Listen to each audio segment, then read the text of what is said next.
To show physical keyboard on screen being used Google Keyboard in Samsung Galaxy S9 or S9 Plus. Open Settings. From a home screen, swipe up or down from the center of the display to access the app's screen.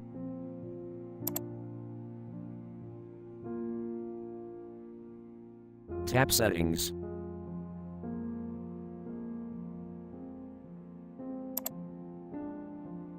Scroll down.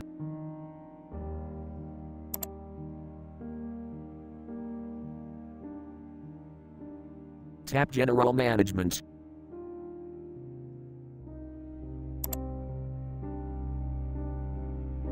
Tap Language and Input.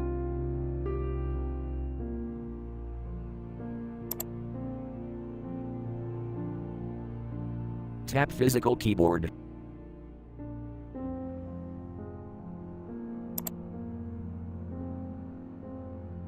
Tap Show on Screen Keyboard switch until blue to enable, or tap until gray to disable.